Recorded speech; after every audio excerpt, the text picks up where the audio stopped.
آج کچھ اہم باتیں آپ کی خدمت میں لے کر حاضر ہوا ہوں۔ تحریک لبیک پاکستان کے سربراہ حافظ سعد رضوی نے آج ایک پریس کانفرنس کی ہے،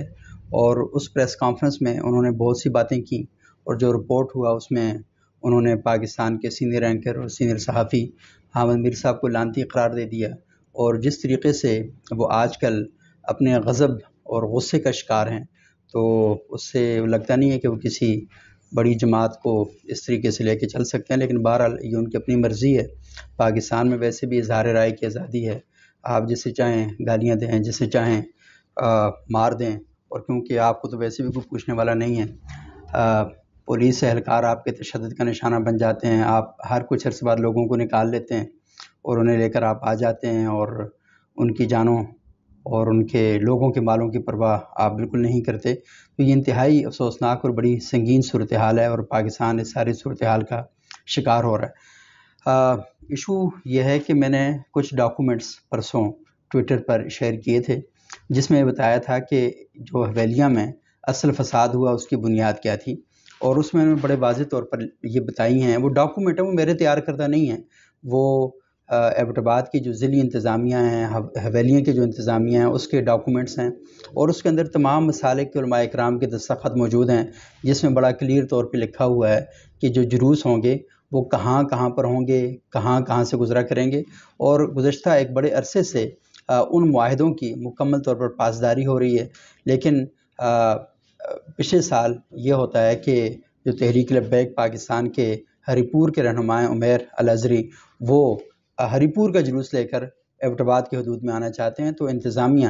جو مقامی انتظامیہ ہے وہ اس جلوس کو روکنا چاہتی ہے، کیونکہ وہ یہ سمجھتی ہے کہ یہ آ کر معاہدوں کی خلاف ورزی کرنا چاہ رہے ہیں، اور مقامی جو بریلوی مسلک کے علماء اکرام ہیں وہ سارے بھی ان سے لا تعلقی کا اعلان کر دیتے ہیں، کیونکہ ان علماء کو اس بات کا علم ہے کہ یہاں پر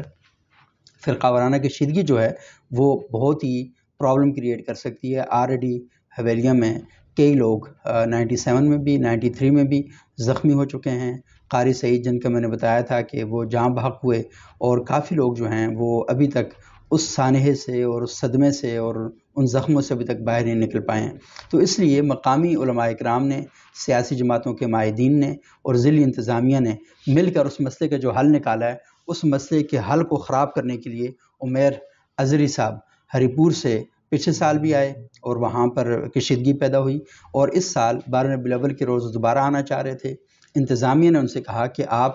اس معاہدے کی پاسداری کرتے ہوئے جو مرکزی میلاد کمیٹی ہے اس کے جو جلوس ہیں، جو 96 کے قریب تقریباً جلوس ہوتے ہیں، مختلف چھوٹے بڑے جلوس ہیں، وہ اکٹھے ہوتے ہیں، تو آپ ان میں شریک ہو جائیں اور اس مرکزی میلاد کمیٹی کے ساتھ آپ کوآپریٹ کریں۔ لیکن انہوں نے کہا وہ ان سب کو نہیں مانتے، یہ اپنی دکان اور اپنا دھندا جو ہے اس کو چلائیں گے، تو جس کی وجہ سے 12 ربیع الاول کو فسادات ہوئے، اور اللہ کے رسول کی پیدائش کا دن، مبارک دن جو ہے وہ کشت و خون کا دن جو ہے وہ بن گیا، اور جب سارے لوگ اس دن کی، اللہ کے رسول کی پیدائش کی خوشیاں منا رہے تھے، تو پاکستان کے اندر ایک ایسی تنظیم جو اپنے آپ کو عشق رسالت مآب سے جوڑتی ہے، وہ خون اور اس طرح کے واقعات کے اندر بدقسمتی کے ساتھ وہ ملوث پائی گئی۔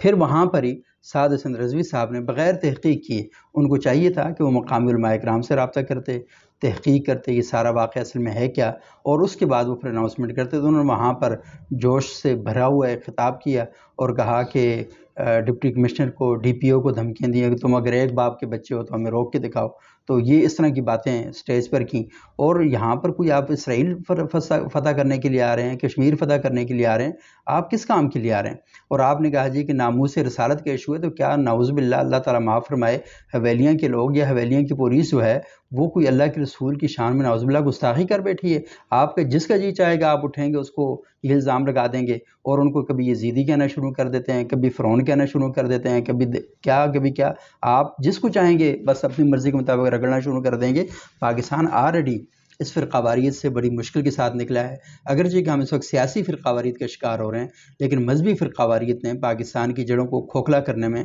بہت اہم کردار ادا کیا، اور ہم یہ بھی دیکھتے ہیں کہ پاکستان کی جو موجودہ معاشی صورتحال ہے، اس ملک میں استحکام نہیں ہے، اس کی بنیادی وجوہات میں سے یہی ہیں۔ تو یہ بڑی بنیادی چیزیں ہیں۔ اچھا، وہ سعد رضوی صاحب تو یہاں پر پہنچ آئے، اور پھر کیونکہ بہت سے دعوے کیے جا رہے ہیں، پولیس کی جانب سے اور موقف سامنے آ رہا ہے اور TLP کی جانب سے اور موقف سامنے آ رہا ہے. لیکن اب صورتحال یہ ہے کہ اس موقف کے بارے میں کیا کریں. کیا پولیس کا دعویٰ یہ ہے کہ اس نے کچھ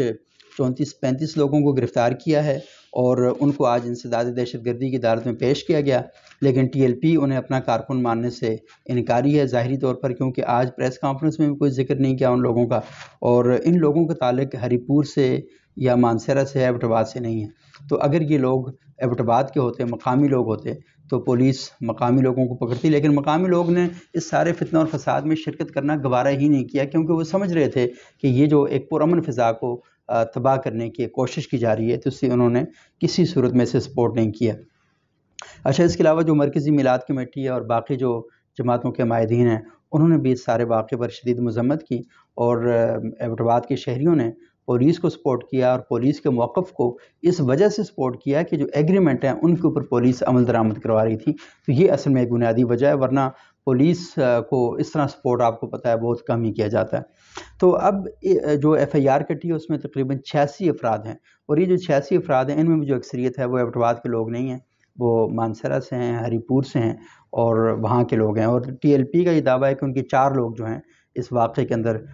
جاں بحق ہو چکے ہیں. ہمیں بہت دکھ ہے ان کی وفات کا، بے گناہ جانوں کا ضیاع ہونا یہ کوئی اچھی بات نہیں ہے، اور یہ معلوم کرنا چاہیے کہ کیا وجوہات ہوئیں اور یہ کس طرح ان کا پوسٹ مارٹم ہونا چاہیے، اور پوسٹ مارٹم رپورٹ سامنے آنی چاہیے کہ یہ جو لوگ شہید ہوئے ہیں یا جو زخمی ہوئے ہیں، پولیس اہلکار جو ہیں وہ بھی 36 کے قریب زخمی ہیں، تو انہیں کس نے زخمی کیا، ان کے لوگوں کو کس نے زخمی کیا، اور یہ پورا پتہ چلنا چاہیے کہ اسلحہ کہاں سے آیا، کس نے اسلحہ استعمال کیا، کس قسم کا اسلحہ استعمال ہوا. تو پوری ایک جوڈیشل انکوائری جو ہے اس سارے واقعے کی ہونی چاہیے، اور جو پھر اس کے اندر ملوث ہو تو اس کو بالکل سامنے لانا چاہیے، ایکسپوز کرنا چاہیے.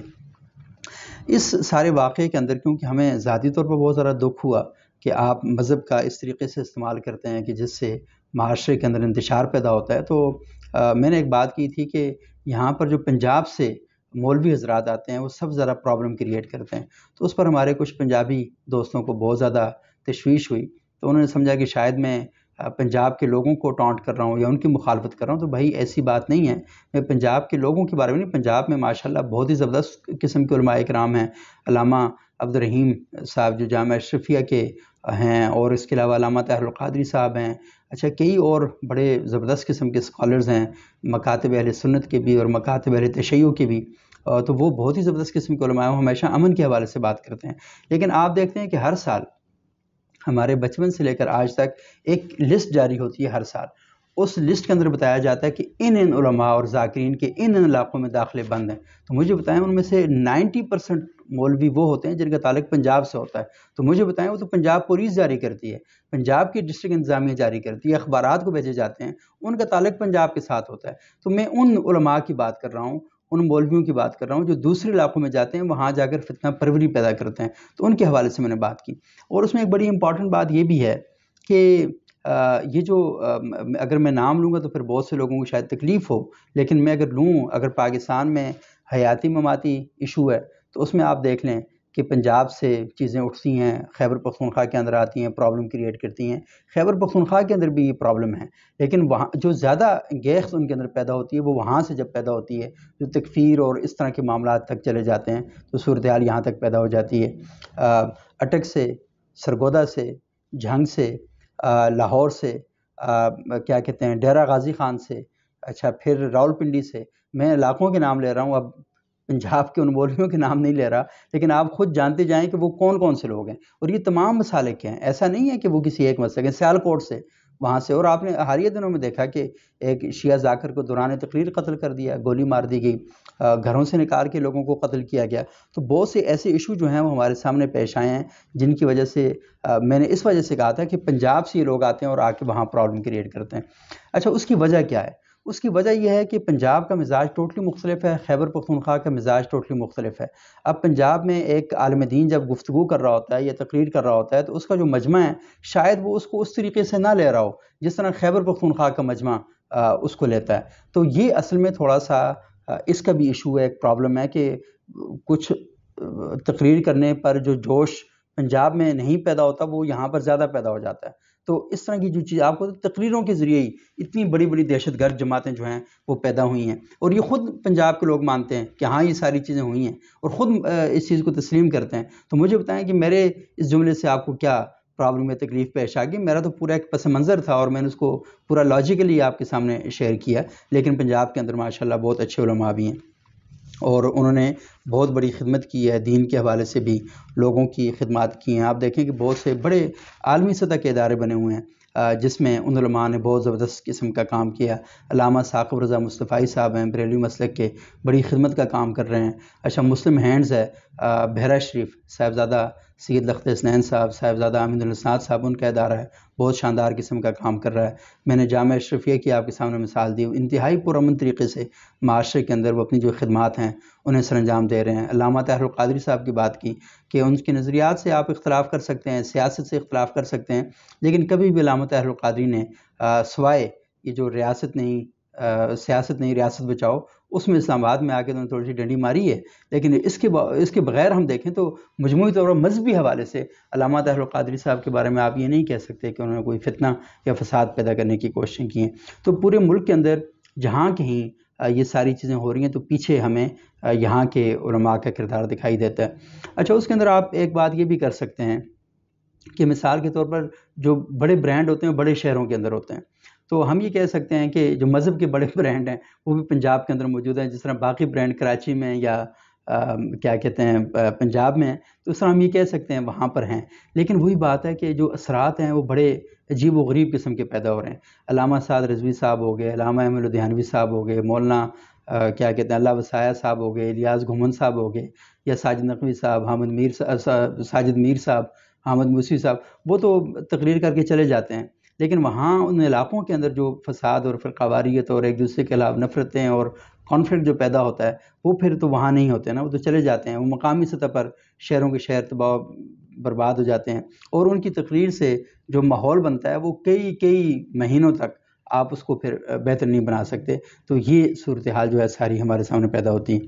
اچھا، اب ٹی ایل پی کے بہت سے جو کارکنان ہیں وہ بڑے ناراض ہیں اور بڑے غصے میں ہیں، اور مجھے ان باکس میں گالیاں دے رہے ہیں، دھمکیاں دے رہے ہیں، اور ماشاءاللہ جس قسم کی زبان وہ استعمال کر رہے ہیں میں یقینی طور پر کہہ سکتا ہوں، اگر آپ چاہیں تو میں اسکرین شاٹ لگا سکتا ہوں، مشرکین مکہ بھی وہ زبان استعمال نہیں کرتے تھے۔ اور مطلب یہ کیسے ہو سکتا ہے کوئی شخص یہ کہے کہ میں اللہ کے رسول کا نام لیواؤں؟ اللہ کے رسول کے نام لیواؤں کی زبان پر درود ہوتا ہے، اللہ کے رسول کے نام لیواؤں کے چہروں پر مسکراہٹ ہوتی ہے، اللہ کے رسول سے اپنا تعلق قائم کرنے والے جو ہیں وہ علم اور فکر کی بات کرتے ہیں، وہ دہشت گردی بدماشی یہ کر دوں گا وہ کر دوں گا، تم ایک باپ کے ہو یا دوسرے باپ کے ہو، اس طرح کی باتیں نہیں کرتے۔ اب بدقسمتی کے ساتھ جن لوگوں نے گالیوں کو دین بنا دیا ہو تو ان سے بندہ گلہ اور شکوہ کیا کرے، لیکن چیزوں کو بہتر ہونا چاہیے۔ علامہ سعد رضوی صاحب کو، علامہ شفیق امینی صاحب اور باقی جو تحریک لبیک پاکستان کے اندر بزرگ ہیں، میں ان سب سے درخواست کروں گا کہ یہ آپ کا طرز عمل لوگوں کو اسلام سے دور کر رہا ہے، اور جو آپ کی جماعت کے اندر لوگ ہیں آپ کو پتہ ہے کہ بہت بڑی تعداد ہے لوگوں کی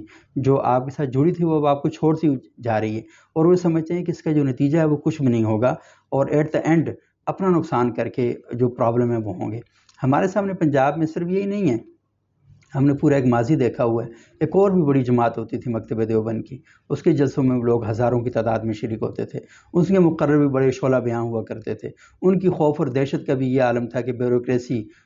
کیا کہتے ہیں ان سے نالاں رہتی تھی اور پریشان رہتی تھی۔ ہم نے ججوں کو ان کی وجہ سے ملک چھوڑ کر باہر جاتے ہوئے دیکھا ہے، لیکن آج کہاں ہیں؟ چیزیں ساری ختم ہو گئی ہیں۔ تو آپ کو پرامن رہ کر ہی اپنے معاملات کو آگے بڑھانا ہوتا ہے، پرتشدد رویے، آپ غصے میں 24 گھنٹے نہیں رہ سکتے، آپ 10 منٹ غصہ رہیں گے، 15 منٹ رہیں گے، گھنٹے بعد آپ کو دوبارہ نارمل حالت میں آنا ہوگا۔ تو سوسائٹی کو اب نارمل مت بنائیں، سوسائٹی کو نارمل رہنے دیں۔ تو یہ جو ساری صورتحال میں نے آپ کے سامنے شیئر کی ہے، میرا اس میں ایک بنیادی مطالبہ ہے کہ ایک اعلیٰ سطحی تحقیقاتی کمیشن بنایا جائے، جوڈیشل، وہ تو خیر بنا دیا گیا ہے کہ جوڈیشل کمیشن بنانا چاہیے، جس میں حویلیاں کی مرکزی میلاد کمیٹی کو، حویلیاں کی انتظامیہ کو، تحریک لبیک کو، اور باقی جو مکاتب فکر کے علماء کرام ان سب کو بلا کر یہ طے کرنا چاہیے، کیونکہ ٹی ایل پی نے اب طے کر لیا کہ ہر سال کوئی نہ کوئی پھڈا ہوگا، تو ہمارا شہر جب وہاں پر سڑک بند ہوتی ہے نا، آپ کو پتہ ہے خنجراب بائی پاس تک سڑکیں بند ہو جاتی ہیں، تو پرابلم ہوتا ہے وہاں لوگوں کے لیے۔ چھوٹا سا شہر ہے، پرامن شہر کو اس طریقے سے نہتے لوگوں کو گولیوں کے اور اس طرح کے لوگوں کے رحم و کرم پر نہیں چھوڑنا چاہیے۔ تو تحقیقات ہونی چاہیے۔ اگر تحقیقات نہیں ہوتی ہیں اس کی، اور پولیس کو جو بار بار ٹارچر کیا جاتا ہے، آپ کو پتہ ہے کہ فیض آباد میں دھرنا ہوا، کئی پولیس والوں کے ساتھ کیا ظلم ہوا، ٹی ایل پی کے لوگ بھی اس میں مارے گئے، تو وہ ٹی ایل پی کے جو لوگ مارے گئے ہیں اور جو پولیس والے زخمی ہوئے ہیں، ان سب کی ایف آئی آر ذمہ داران پر کاٹنی چاہیے۔ وہ کون سے لوگ تھے جو ان ساری چیزوں کی وجوہات اور محرک بنے، تو ان کو اس میں انوالو کرنا چاہیے۔ پھر اسی طرح جو لاہور میں دھرنا ہوا، پھر ایبٹ آباد کا جو واقعہ ہوا، اور اچھا کئی علماء کرام قتل کر دیے گئے، اس میں تبلیغی جماعت کے لوگوں کو قتل کر دیا گیا، سکولوں میں بچوں نے اپنے ٹیچرز کو قتل کر دیا، اور پھر آپ نے دیکھا کہ لاہور میں ایک واقعہ ہوا، وہاں پر قتل ہو گیا، پھر ابھی جو ایک ذاکر کا قتل ہو گیا، تو بہت سے واقعات ایسے ہیں۔ تو آپ نے پوری قوم کو، نہتی قوم کو ان لوگوں کے آگے پھینک دیا ہے کہ جو جی چاہے جس وقت اٹھے کسی پر الزام لگا دے توہین رسالت کا اور اسے قتل کر دے۔ یہ کون سے مسلمان ہیں؟ یہ کون سا اسلام ہے؟ اور آپ معاشرے کو کس طرف لے کے جانا چاہ رہے ہیں؟ تو ریاست کے ذمہ داران کو بہت توجہ کے ساتھ، بہت غور کر کے ان ساری چیزوں کو دیکھنا چاہیے۔ اور مفتی منیب الرحمان صاحب ان کی بہت زیادہ سپورٹ فرماتے ہیں،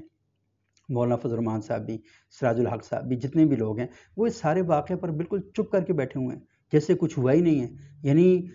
ٹرانسجنڈر بل پر تو وہ چھلانگیں مارنا شروع ہو گئے، آسمان اوپر سے نیچے کر دیا، زمین پلٹا کے رکھ دی۔ لیکن اس ایشو پر کہ جہاں پر اللہ کے رسول کے پیدائش کے مقدس دن کے موقع پر خون کی ہولی کھیلی جاتی ہے، تشدد کیا جاتا ہے، لوگوں کے گھروں میں زخمی جاتے ہیں، مائیں انہیں اللہ کے رسول کی محبت میں بیچتی ہیں اور واپس ان کو لاشوں کے تحفے ملتے ہیں، تو یہ اس پر کیوں چپ ہیں آپ؟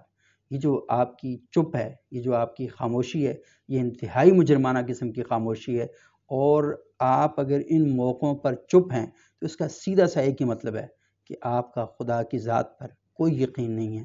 آپ کچھ اور ہیں اور چولا کچھ اور پہنا ہوا ہے۔